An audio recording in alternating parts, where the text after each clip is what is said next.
The Future of Education. I'm Michael Horn. Looking forward to today's conversation with John Edelson, who's the founder of Time for Learning, which is a platform that, as he will describe, supports homeschoolers and their families in a variety of ways through curriculum and other means.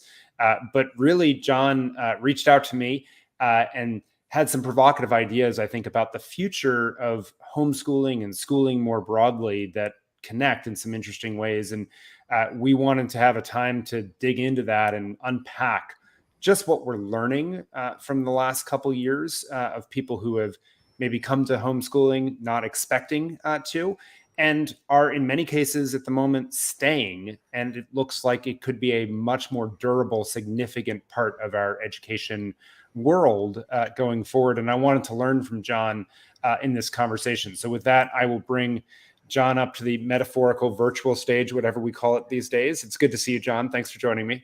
Thank you. I'm pleased to be here.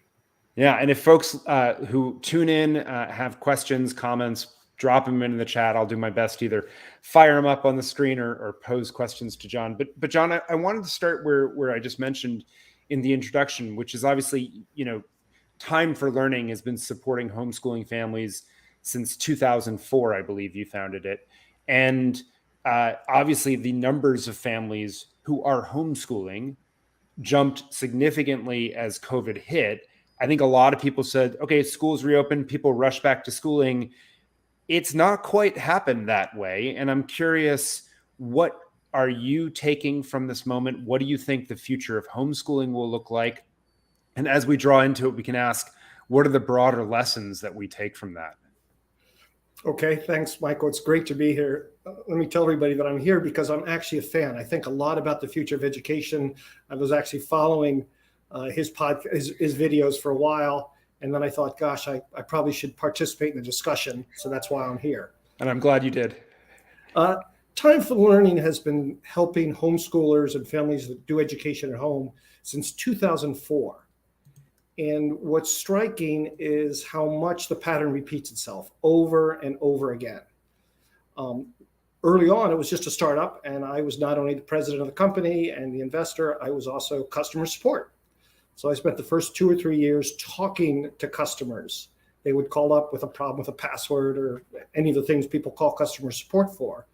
But then I would ask them questions about why they decided to homeschool, how the homeschooling's going, what are they confused about, what do they like, what do they not like. And what I found is what I learned in 2004, 2005, 2006, 2010, 2015, 2020, and through the pandemic, is that parents seem to all go through the very same cycle. Basically, most parents put their kids in school because that's what we do, and we expect that to work out. What happens is it often doesn't work out. Now, there's a series of unfortunate events. I've heard many, many stories, but they fall into categories. There's kids who get bullied, kids who can't fit into the school environment for some physical or emotional reason. There's kids who react badly to standardized testing. There's an awful lot of teachers that have started the school year by saying, gosh, we really got to work hard this year because there's going to be a big test. And a lot of you are going to fail and be back in my class next year. That's humiliating. Kids hear that and the teachers use that as a motivation. A lot of them don't react well to it. And the parents are faced with a situation. So over and over again, parents are faced with a situation. They don't know what to do. The school's not working for their kid. And with not much preparation, often with no enthusiasm, perhaps some resentment, they say, well, what is that homeschooling thing? What is that homeschooling thing? I think I'll give it a try. So in this sense, the COVID pandemic, with all the mask debates, the remote schooling, and all the different things around it, looks to be just like the previous 20 years. Parents find their kids at a school that's not working for them. It's a terrible situation. The parent doesn't know what to do. And as a last resort, any safe harbor to storm, they say, okay, I'll try homeschooling. The decision is always tentative. I'll just try it for a while. They do it with often no preparation and no particular insight into education. I think every single family, and it's usually mothers that have decided this, have felt inadequate, terrified.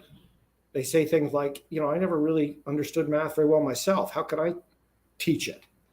And it is with that trepidation that all these accidental homeschoolers made the jump and became homeschoolers.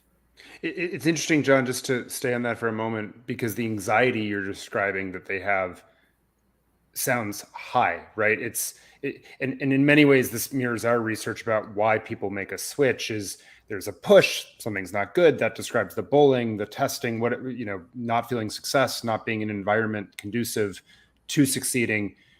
There's a pull, something, could be better. That's what homeschooling in this case presents, that escape. But then a lot of the reason people don't make the switch is because anxiety and current habit sort of kicks in and is the friction against which people struggle.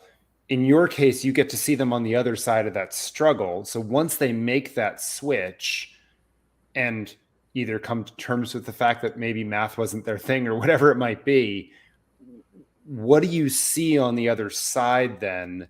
What have you seen for those who stay, and where they don't stay, maybe what happens there? So Time for Learning has seen, probably 1 million parents enter homeschooling over the last 20 years. What we find is they all are fearful. They don't really know what to do. They don't understand what you're supposed to learn in 4th grade math or 4th grade language arts or 4th grade science or social studies. So when they sign up for Time for Learning, the first thing that they feel is kind of amazement. Gosh, here's an entire curriculum, entire education that comes to them, automated, online. There's no lesson planning to do. The lessons just flow. For the little kids, it's animated and cute. For the older kids, it's far more mature, and you have teachers. It's been created. Time for Learning has been created for an online environment, so the videos are short. There's a lot of interactivity so that the kids are sure they're absorbing the information, that they're able to apply it to different situations. They'll be able to think about it in all sorts of complex ways. And there's ongoing little assessments to make sure that you're actually on track and doing the work. What parents find is their kids often flourish, and they learn remarkable things about their students. Our advice to parents is, look, the first 2 or 3 weeks that you're on Time for Learning, don't teach your child at all. Let your child learn. It's really very important that the child step up and start learning. Now, this is one of the most obvious things about education that parents learn, but only when they start homeschooling. Nobody learns anything unless they want to. Unless they do the work, yeah. You can't force anybody to learn anything. It just doesn't work. However, if a kid has a little motivation, and they all do, if you don't beat it out of them, and they start saying, yeah, I do want to learn what you're supposed to learn in 4th grade. What am I supposed to learn? Oh, here it is. The kids get going and they sit there and they start working. And the parents, from watching their child from behind do Time for Learning, will soon learn some remarkable things. I remember one mom who called up and told me she had no idea about her daughter and math. Nobody had ever mentioned it. She put her daughter on the 4th grade math program because she was in 4th grade. And the girl was bored out of her mind. Asked if she could do something harder. So the mom clicked and she was on 5th grade math. And she says, oh, this is a little better, but it's still pretty boring, Mom. So she put her on 6th grade math, and the girl said, okay, this is good. The girl was a math genius, way ahead, although some of the problems in school had to do with the fact that she was just bored out of her mind. The other thing the mom learned from watching her daughter on Time for Learning was that in 4th grade, you're supposed to be reading. You're supposed to be into chapter books and doing very well. But her child wasn't reading. And when her mom worked with a little bit, she noticed that the girl really didn't understand phonics yet, that somehow she had learned to sight read all the way into upper elementary school, because kids can do that. It's not that hard to memorize the words you need up to 4th grade. She had gotten that far. So her mom put her on a remediation program where she could learn all the basic phonics, basically reset the program so that she could go through the phonics. And the girl, never wanted to admit this in the school, but was aware there was something wrong. In the privacy of her home with the anonymity of a computer, successfully learned phonics and moved forward. And I think there's a lot of lessons in that one story. Yeah. One thing is the teachers have to teach to the middle of the class. They teach to an average.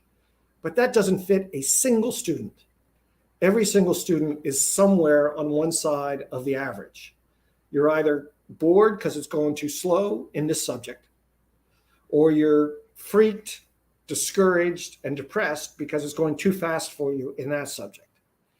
This old system of taking the kids through at the same pace, which has been there forever because we never used to have an alternative, it is not what I think the future is about. I think in a sense we're going back to the one-room schoolhouse, where instead of being in a batch of students and you're all supposed to move at the same pace, the students are doing the more natural thing, which is learning at their own pace.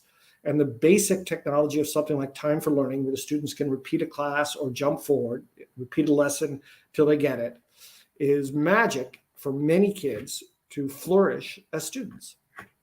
Totally agree with you. Obviously, it's a big thing I'm advocating for as well. I'm curious, a couple things. One, why do families find their way to homeschooling and time for learning as opposed to, say, a full-time publicly funded virtual charter school or something like that? What's the difference when they make one choice versus another? Have you learned? Let's start there, and then I'll ask my second question after. Okay, when parents decide to opt out of their brick and mortar schools, they really have not done any research, and most of them couldn't explain to you the difference between a virtual school and homeschooling. They often learn this in their first week of research of what should I sign up for. There are some good virtual schools, but virtual schools are accredited, and as such, they have to follow some pretty strict rules and pretty strict pacing. So around seat time and all those things actually become into play as well. Gotcha. Most of them are much like remote schooling. Now, they're better than that because they've been at it for a while, but there isn't the flexibility to really pursue the children's interest and to work at the same pace. Once the parents start working with their children and watching them on time for learning, they often feel the need to do two things. One is to pursue the kid's interests and go all the way. And secondly is to remediate where the kid is having some troubles and needs some help. So let me go back to schools for a second. Some of the studies on schools, and I don't have the citations in front of me, have looked to find out if kids are interested in high school. And generally in middle school and high school, the overwhelming drop off is huge. Yeah. Is no, this feels irrelevant to my future. I'm just marking time. Most of these lessons are not very interesting to me. I just have to get the credentials so that I can go on and live my life, which is really sort of the definition of bad education. So those same studies have been done on all the reform and charter schools and all. And to most people's horror, most of those schools report the same thing. Students are still not that engaged. Now, if you ask the question differently in those schools, you find something quite different. Hey, what's exciting to you about this school? And they'll start talking about the soccer program or choir or the theater program or computer program, extracurricular, or the robotic fights. Some of them will pick one subject. Oh, we're doing this amazing thing in science. So choice in a student is a huge deal. They get all fired up. And as we've learned over and over again, from one thing, you can learn everything. I think of my own cousin who was a lousy student, but really into baseball. And he ended up learning how to read so that he could read the sports page about baseball. I mean, you want to go with the kids' interests. Let them learn.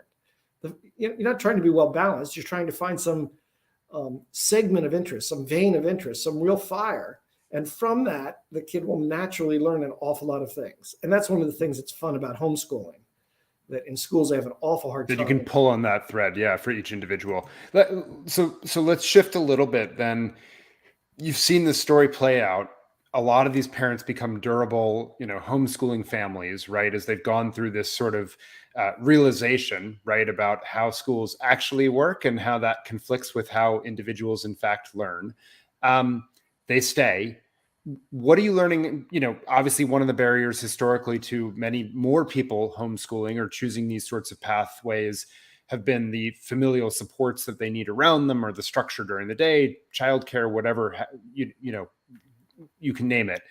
What are you seeing in the data right now around the numbers of homeschoolers who are staying out of this pandemic? We know it was a huge spike, right, of people who started homeschooling, Black families that probably never considered it before, Hispanic families that probably never considered it before, disproportionately in many cases represented in that spike. What are you seeing in the data about how many of them are staying as homeschoolers? And if I can get you to predict or project, I'm dying to know, and you don't have to do it for Time for Learning. You can do it for the sector, right? What do you think, a few years from now, what do you think those numbers will look like if we were at, 2 to 3%, say, homeschoolers? Everyone argues over this, but 2 to 3 million homeschoolers beforehand. What do you think we will be on the other side of this? So the numbers I work with was about 4% of the K-12 population was being homeschooled prior to the pandemic. Mm-hmm. And the US Census study last year was that it was around 11% were being homeschooled. And that could be a very accurate number because they took pains to make sure that people understood they were asking about homeschooling, not virtual schooling, not remote schooling. They were asking about homeschooling. What we've seen over the last year or two is people are sticking with homeschooling. I mean, homeschool, Time for Learning is a business and people sign up, and we always have had a history that after a while, a lot of people would go back to schools. But after a while, I find that a lot of families were in for 3 to 5 years. It also depends a little bit on, oddly, the family pattern, that a lot of parents pull one kid from school because it's such a disaster. And once they start homeschooling, the child's happier and they start having a lot of fun. I mean, if you think about the school day, you got to get on the school bus, you got to get to school, you got to get through homeroom, you got to switch classes, there's lunch. The actual instructional and lesson time in school is not very long. It's very easy for a homeschooling family to get all of the education, the formal education stuff that you need done in the morning quite easily. And then you've got an afternoon free to do field trips, to join with other homeschoolers. Oh gosh, I love this old homeschooling joke. What's the hardest thing about homeschooling? Do you know this, Michael? Home, I think is the word. That's it, staying home. Yeah. There's so much going on in terms of other homeschoolers and field trips and sports and joint classes of different sorts that it's really a very social experience. Yeah. So what happens to that family with 3 kids? One kid's home doing stuff with mom and doing all this stuff. The other 2 kids now feel trapped in school. And they say, why is that? And they want to opt in. So one of the normal trends that we see over and over again is one child from a family starts homeschooling and boom, all the others come home too. So if we're at 11%, what do you think that means? Because now a lot of people have gotten a taste of this. Maybe more kids of theirs will come in. Where do you think we're going to end up in the new sort of balance? So let me talk about the mega trends underneath. Yeah, great. First of all, a lot of people homeschool for 3 to 5 years. And the reason they give up on it is often mom just burns out because it's really a lot of work. What mom does find is that it's a lot of fun. It's very exciting. That feeling of inadequacy and not knowing what you're doing and all the sort of naive ideas you have on education melt away in the first few months. And about 6 months, a year in, you're really having a lot of fun. And you're making friends and you're meeting other homeschool people. And now you feel like super mom. I mean, all moms, all dads, we all feel inadequate. It's so hard to be a great parent. And we're all anxious about it. But I will say that an awful lot of moms, 6 months, a year in, they go through a euphoria period of, gosh, I got this. And things are going well. And the kids are happier than they've ever been. But some number of years in, the kids want to change. And 3 years, 5 years, some parents go all the way through. But this is a change from long ago when parents, once you became a homeschooler, you were offered some quirky curriculum. It was hard to integrate again with schools. One thing about using Time for Learning is we are a standard curriculum. We teach the same stuff you learn in schools in the same sequence. So when it comes time to go back to school and you print out your Time for Learning reports, it's in the language of the formal school system, and the schools recognize it. They say, oh, I see what you've studied. Okay, very good. And they're very comfortable looking at it. The next mega trend is how happy people are going to be with schools. And here I have real fears for the American educational system. The American educational system is built around teachers in classrooms. Perhaps you've been to restaurants lately and noticed a shortage of waiters and people to clean the tables. Perhaps you've been to stores and seen help wanted. Well, if schools put help wanted out, theirs would be the single biggest sign. And I'll tell you the definition that everyone will agree on: a bad education. Substitute 1, followed by substitute 2, followed by substitute 3. I mean, that does not work. So I fear that the American education system will shoot itself in the foot because they just don't know how to find and motivate great teachers. Now, it's not the principal's fault. The principal's just in the system. I don't want to point the finger at the school system. But I will say, when we look at the news and we look at how the culture wars are hitting schools, and we look at what this means for the life of a teacher, where after the last few years where they've all been taught that we have to address the social emotional learning of the student, and they naturally engage on that, only to find the politicians telling them, look, we don't want any social emotional learning in the school, teach them the facts and nothing but. This is not good for the teacher's morale. It is not very good for teacher recruiting. And they also have the great resignation going on. So I think, irrespective of anything else, schools are shooting themselves in the foot. And it's going to be very difficult for parents to say, oh, yeah, I'm going to put my kid back in that. Now, you can break it down by demographics.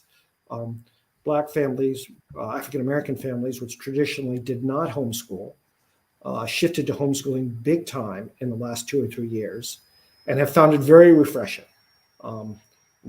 Very, very popular, that they can take control over the kids' education and deal with the real issues that they want. Hispanic families, too, have homeschooled and started homeschooling in greater numbers that match yeah. the other demographics.